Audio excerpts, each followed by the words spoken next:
Have you ever wanted a podcast that did it all? Sports, politics, world events. Well, you have come to the right place, because you are listening to C&C Talks.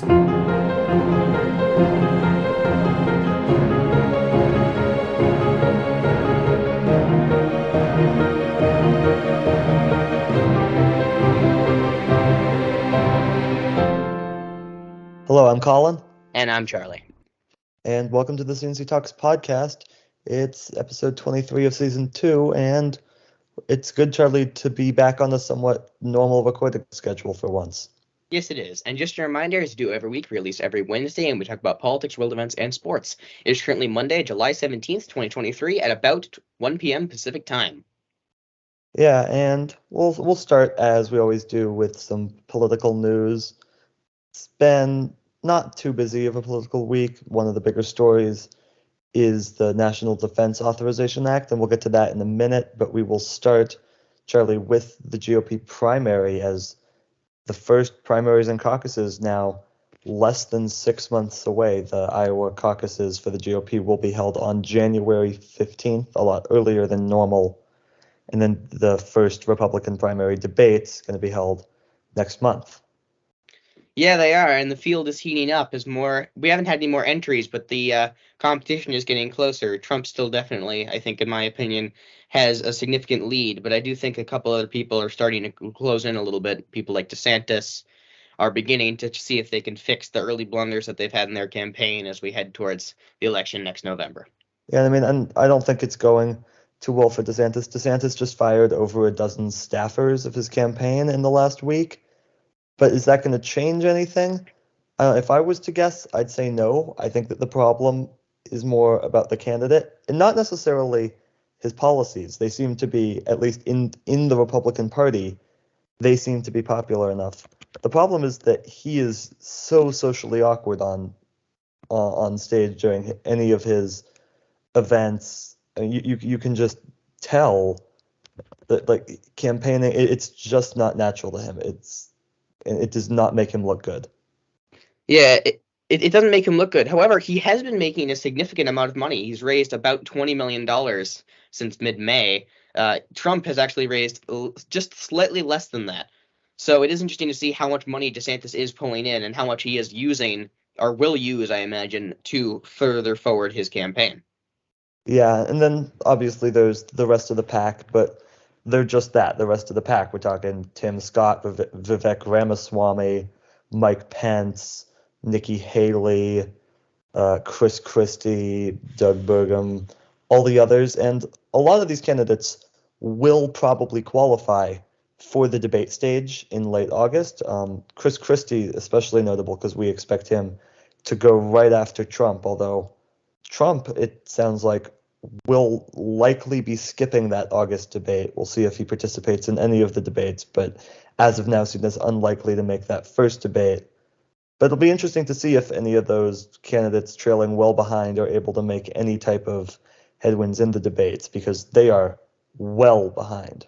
Yeah, but I do think it is interesting the fact that Trump has chosen, probably will not go to those debates. I think that is interesting because does that hurt him in terms of voting? Because if he can't get his ideas out there, I think his ideas on what he wants to do when he's in office are already rather obvious based on what he's done in the past. But I think it is probably a concern for at least some of his voters, the fact that he hasn't really laid out what he was going to do on the debate stage, as he's choosing not to do the debates.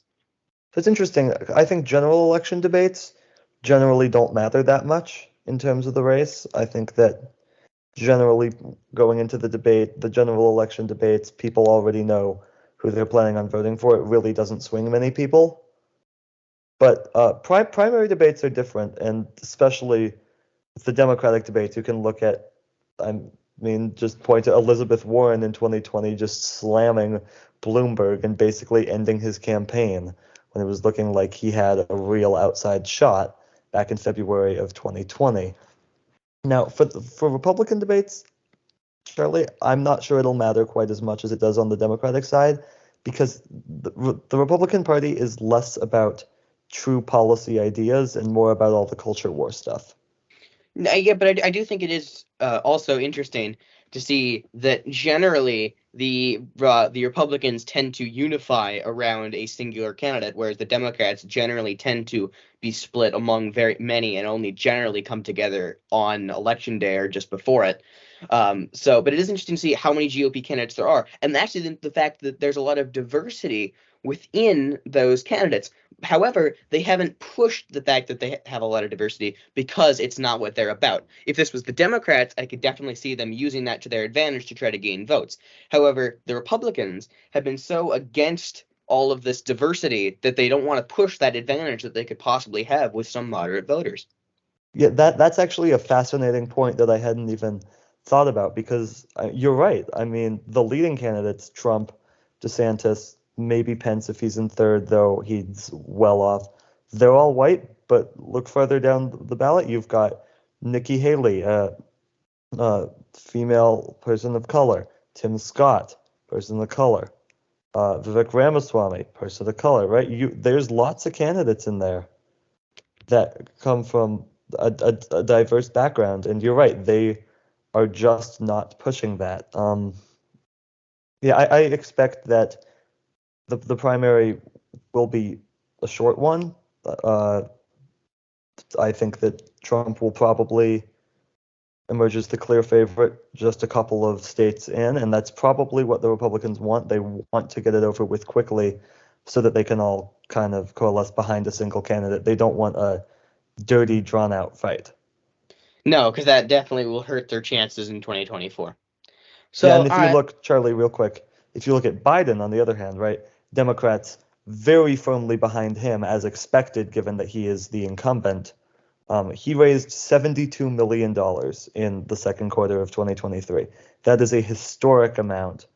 And if you look at his the other Democratic candidates, Robert F. Kennedy Jr., who has just gone completely insane, he's raised about $4 million.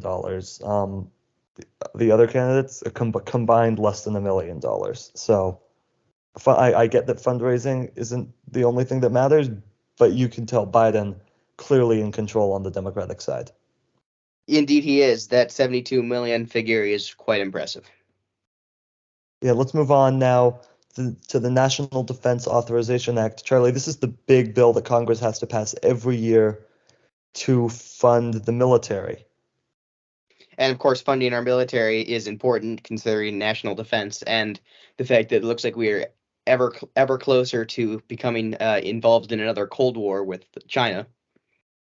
Yeah, and it's interesting to see this bill. It just passed the House, barely though. Every single Democrat, I believe, voted against final passage of the bill, and it's expected to go nowhere in the Senate. This is generally a bill, Charlie, that passes with a lot of bipartisan support. Do we know why the Democrats are not supporting this bill? Yeah, so it's interesting, right? Because the bill, when it passed out of committee, almost unanimously, out of the House Armed Services Committee. Since then, it went to the floor, and there were a bunch of amendments put into the bill by the Far Right Freedom Caucus in the House that added basically a whole ton of culture war stuff to it. Can you elaborate on exactly what they added? Yeah, they've added to the bill taking out diversity training in the military and all diversity, equity, and inclusion, anything in the military.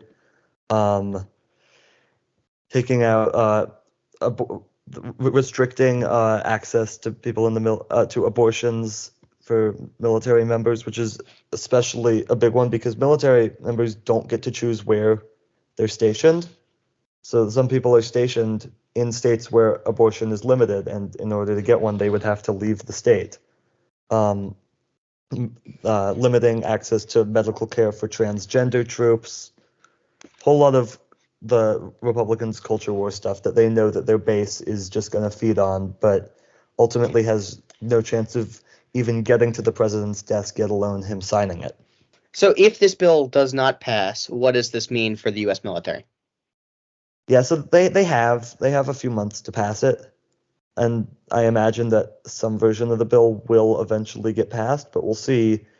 how much the Republicans want to make these culture war issues a sticking point. Is this going to be the type of thing where they demand that some of them stay in, kind of like how they did with the debt ceiling bill, or are they eventually, once the Senate passes their version of it, are they just going to pass that version? I don't know. It's interesting. We'll see how it plays out. But then the other thing, Charlie, that's fascinating with the military right now, is Tommy Tuberville, senator from Alabama, currently holding up roughly 250 nominees to the Pentagon over the Pentagon's abortion policy. The Marines is without a leader right now. And that is a concern, obviously, considering that is one of the major branches of the U.S. Armed Forces. Yeah, so that, and he's been holding these nominees up for a while, so the Pentagon currently has a staffing issue. We will again see how that goes, but Tuberville right now does not look like he's gonna let up. Let's move on now to another senator, Kirsten Sinema, who's been doing some fundraising recently. What exactly has been going on with that? Well, Charlie, she hasn't been doing much fundraising recently. She raised in the second quarter less than $2 million, which is less than half of her Democratic rival Ruben Gallego was able to raise. But what's fascinating, Charlie, to me, of those, I think it was about $1.7 million that she raised. Take a guess at how much came from grassroots donations, donations of less than $200. I'm assuming very minimal. Less than $9,000 of it came from donations under $200, which means, yeah, she is very much just funded by lobbyists. And that might put her in deep trouble in the Senate race coming up next time she has to go for election. Which is, yeah, in 2024. It's clear that she does not have a lot of support. Question is, now that she's an independent, does this help the Republican nominee, whoever it is, win that race? Or will this actually help the Democrats? And I think it might help the Democrats because I think that she might have more support on the GOP side than on the Democratic side. We shall see. Let's move on to world news now. And if you live pretty much anywhere in the world other than in Seattle, you may have noticed it has been very hot recently because the world has been in a rather large heat wave, especially in parts of the southern U.S. and across Europe. Yeah, I mean, we're talking well over 100 degrees. I haven't checked over the last few days, but I believe that Phoenix reached north of 110 for, I believe, 15 straight days. It might be more than that. Yeah, I mean, that is scary, and that is a direct result of climate change, and it's only going to get worse from here. It is, and that's the scary thing, is that this is not as bad as it gets. It will get worse if we don't do something about it. Yeah, and something interesting, right? When we say this is not normal, right? This is the new normal. This And really is. And this won't be normal in about 3 years when temperatures reach north of 120. No, it is the Earth. I think it is genuinely slowly getting less habitable for human life. Let's move on now to the war in Ukraine. Ukraine has again attacked the Crimea Bridge. This is a very important network for Russian supply and critical for their war effort. So it is interesting to see the fact that Ukraine has now attacked it and I believe damaged the road rather significantly. Yeah, for the second time. For the second time, they did it very early in the war as well. Yeah, and this is a pretty important bridge just strategically to Russia. This shows that I believe that their anti-aircraft systems are not working very well, considering that they failed to shoot down this attack. Yeah, and Ukraine's are. Remember. And Ukraine has been able to just destroy a good chunk of the Russian missile attacks. Some of them have landed, as you probably know, because we've talked about it on our show. Moving on now to Israel. Netanyahu was hospitalized with dehydration after he went out with a few hours, I believe, without water or sunscreen. He is now recovered and will be meeting with Biden to ease tensions in a few weeks, I believe. Yeah, that sounds about right. And finally, for the last section of our world events, we move to Kenya now, who have seen a lot of protests over new taxes that have been raised for the government to assist with new jobs. However, these tax burdens will now be put on families who are already struggling to get basic necessities like food. There have been a lot of protests, and the police are heavily cracking down on those. So we will get to those more as that situation develops. Let's move on to sports. Yeah, and this was, Charlie, a very, very busy week in sports. Let's start with a pretty big event that happened in our hometown of Seattle. Seattle hosted the MLB All-Star Week, and it was a pretty good All-Star Week, Charlie. It was. You were there, so I'll let you take it from here. Yeah, so we'll start just kind of at the beginning of all the All-Star festivities. There's a brand new event this year, the HBCU Swingman's Classic, which is something created by Mariners legend Ken Griffey Jr. Having gone, I think that it was a phenomenal idea. The crowd was not enormous, but seemed very into it. This is something that I definitely believe, Charlie, that the league should bring back in future years. What exactly is the Swingman's Classic? So it's I think that the best way of describing it is basically like the All-Star game for HBCU students. And what is that exactly? HBCUs? Yes. Historically black colleges and universities. So looking at in general some of the best athletes of color across the country. All right. Let's move on to the home run derby now. Yeah, the home run derby was awesome. We saw some tremendous rounds. Randy Arozarena led off the home run derby against Adolis Garcia, and it was tight. It was quite tight, but Arozarena was able to pull off the win. Then Adley Rutschman came up next. He had just an insane round. He was hitting lefty. He's a switch hitter, just absolutely crushing them out to right field. And he comes back in his bonus time, hits from the right side, and I believe goes 6 of 7 in his bonus time. How just impressive was incredible. that? And then I think for most people in Seattle, the highlight of round one. Oh yeah, the highlight of round one was Julio Rodriguez. He was just hit bomb after bomb after bomb. 41, a first round record. No one's even come close. Vladimir Guerrero Jr. in 2019, he did have 40, but it was in the second round. But it was only due to the fact that he had to play a tiebreaker. So in regular time, he only hit 29 in that round. It was tremendous. Pete Alonso, who's of course won the Derby twice, he had no shot. Guerrero knocked off Mookie Betts with an unimpressive performance of 11 in the first round. Betts was just not really built for the event.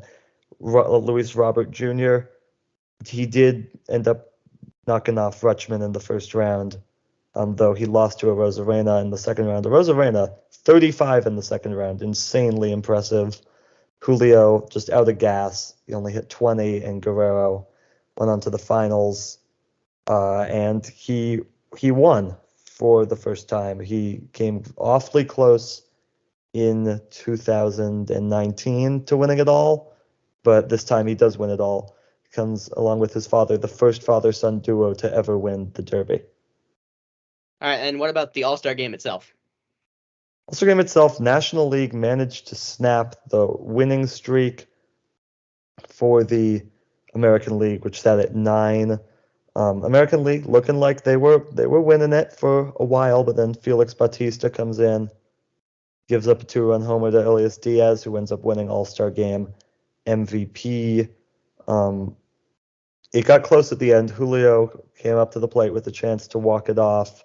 He ended up walking, and Jose Ramirez struck out to end the game. But there were some cool moments in that game as well. Entire Seattle crowd, when Ohtani came up, was chanting, "Come to Seattle," and then A's fans, to their credit, managed to pull off a big protest at the game, getting basically the entire stadium to chant "Sell the team." So that was pretty cool. Some other cool All-Star events in Seattle. There was the draft on Sunday. Rob Manfred got booed like crazy every time he came up to announce a pick. And, of course, the Futures game, that was pretty cool, as well as the Celebrity game. Yeah. All right, let's move on now to talk about the WNBA All-Star Week, which also happened while we were gone. All right. WNBA All-Star Week. This was in Vegas. Not as much fanfare, partly because the league decided to schedule some of their events for 4 p.m. 4 p.m. Eastern on a Friday. Not great Which doesn't seem scheduling. like the best time to schedule something.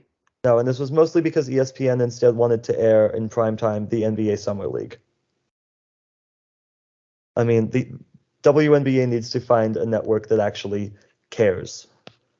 But in the 3-point contest was amazing. The NBA record in the 3-point contest is 31, tied between Steph Curry and Tyrese Halliburton. It's out of a potential 40 points. Sabrina Ionescu of the New York Liberty, she got 37 points. That is in the very finals. impressive. Just a ridiculous round by Ionescu. And then in the All-Star game itself, it was Team Breanna Stewart that came out on top of Team Asia Wilson by a score of 143 to 127. Jewel Lloyd of the Seattle Storm won the All-Star game MVP. All right, let's move on to Colin's favorite thing to talk about, tennis. No.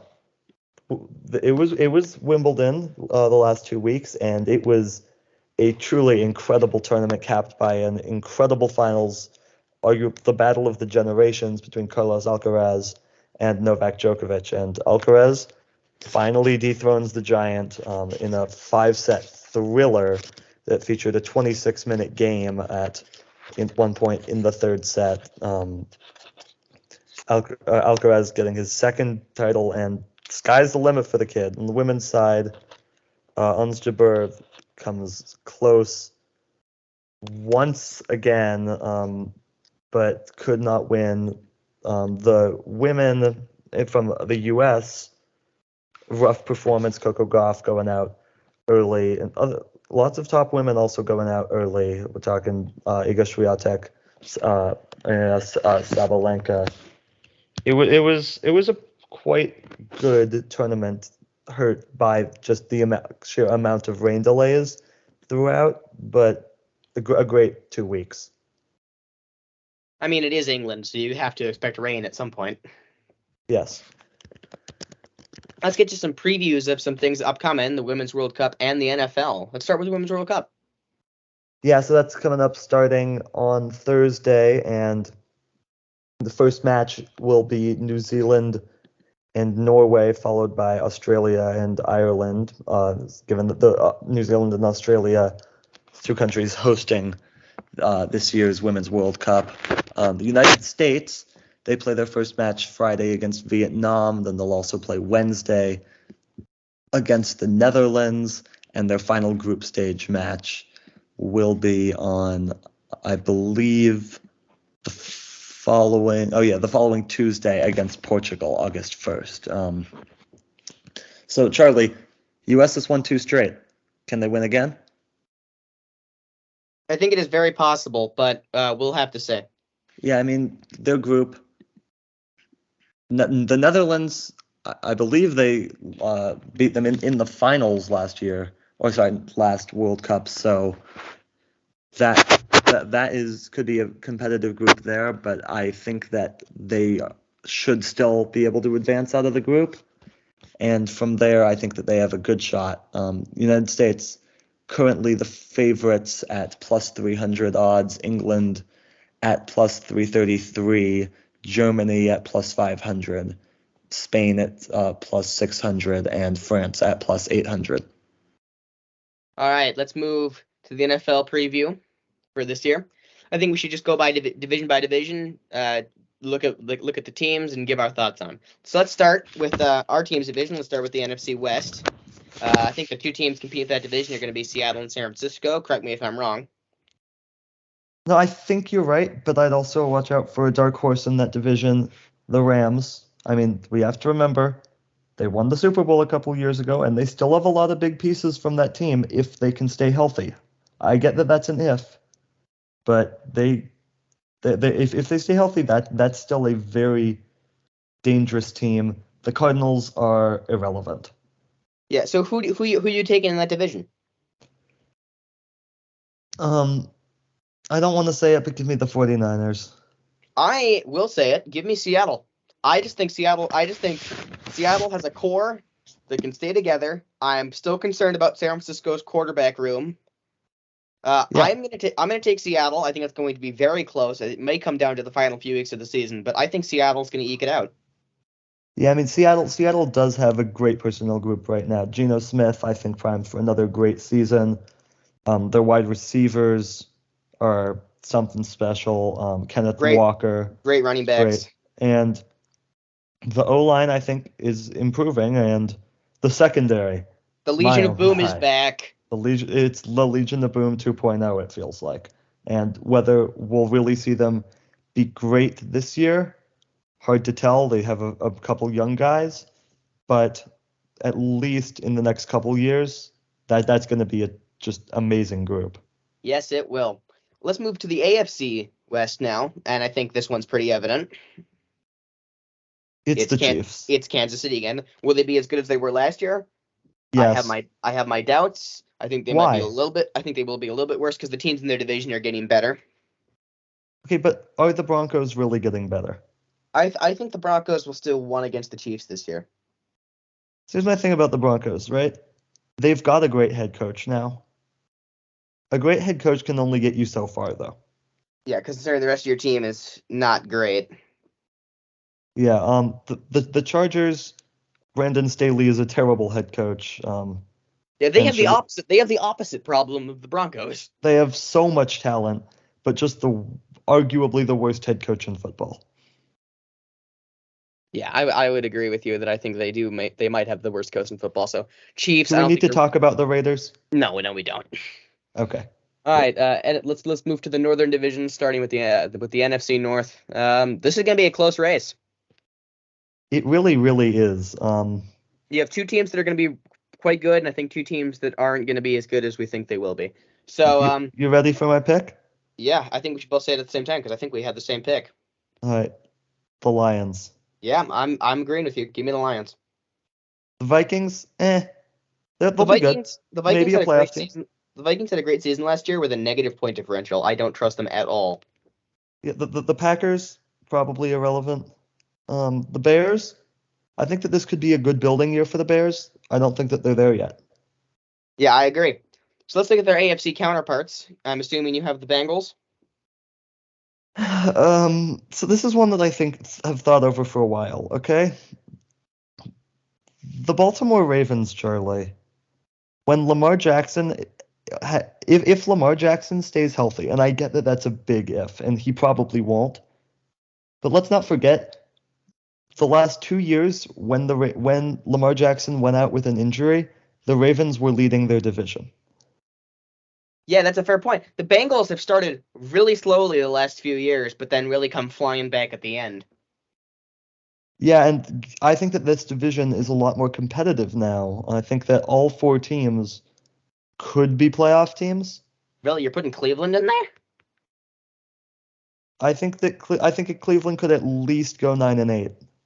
Yeah, I think that's their cap though. Let's move to the South, NFC. This division is an absolute mess. NFC South or AFC South, because they're both messes. Both. But let's start with the NFC. I'm taking New Orleans. I'm going to disagree with you. I'm guessing you're going to take Carolina? No. Really? Atlanta? Yeah, I'm going to take Atlanta. It's a good chance for some building years for some teams here. Carolina, I think that this could be a great season just for development of Bryce Young. Can't put too many expectations on him this season. I think that I don't know. There's a lot of teams that aren't quite there yet. I like what Atlanta has though. I think Bijan Robinson can have a big year as a rookie. Yeah, I agree. However, rushing was one of the only problems that Atlanta didn't have last season. That is a fair point. All right, and then in the AFC South, I'm assuming this pick is pretty evident. It's the Jaguars, and It's then the Jags. followed by nobody. But can we just talk for a minute about DeAndre Hopkins?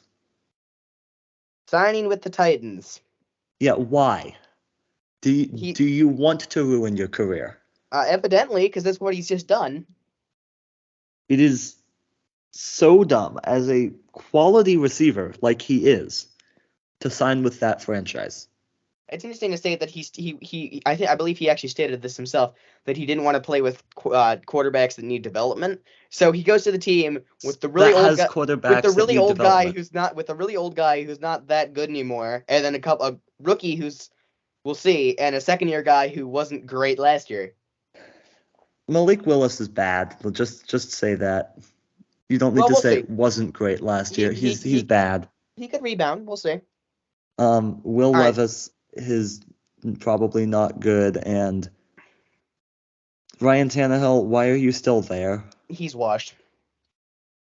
All right, so let's move to the East. He was never that great to begin with. I mean, he did lead him to the number one overall seed in 2021. He didn't lead them to that number one overall seed. No.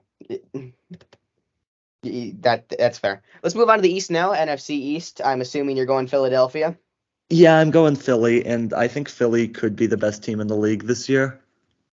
And then, what are your thoughts on the rest of that division? I mean, the Giants and Cowboys, I think, are still going to be good. Giants are a question mark. Can Daniel Jones repeat a career year? Maybe. Commanders could be good. Maybe. And are the Giants going to have Saquon Barkley? Yeah, I don't know.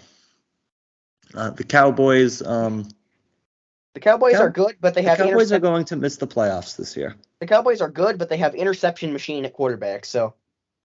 And did you see that Dak Prescott has said that he's not going to throw 10 interceptions this year? Yes, and your response on Twitter was yes, he'll throw 20. Yeah, he's going to throw 20. All right, let's finish this off with the AFC East, and then I have a quick Formula One update for you, and I think that will do it. So AFC East right now, Charlie, I think this is a fascinating division. This might be the best division in football right now. It could be. The Jets are not as good as everyone thinks, first of all. No, I think they're going to be 8-9. flexed out of prime time a lot this year. They have a great young core, but can Aaron Rodgers really put another good season together? No. The Dolphins, if Tua can stay healthy, then they're good, I guess. They have a great wide receiver core. They have a great wide receiver core.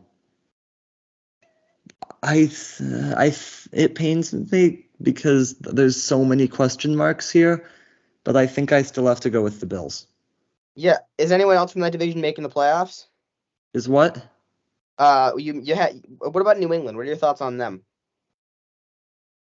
Kind of right where they were the last two seasons. I think that if they could put something together, but they could equally just completely collapse. Yeah, I think that they're just mediocre. And that's like the worst place that you could possibly be in sports. Is just there. Yeah. And just a quick Formula One update for you. There is a new qualifying plan called alternative tire allocation.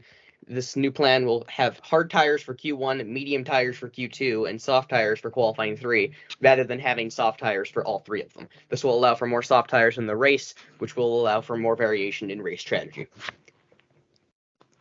All right. And I think that will do it for this episode. So make sure you subscribe, because we'll be back next week, and we have more episodes every single Wednesday, wherever you listen to podcasts. For more information on that, check out our website, cctalks.net. Of course, you can call us with questions, 360-389-2630. And that's 360-389-2630. I think we've probably decided that Threads is not a good option, so we're still on Twitter at CC Talks Podcast. For our entire team, led by producer Morris, production designer Zach, and proof editor Drake, I'm Colin. And I'm Charlie. See you next week.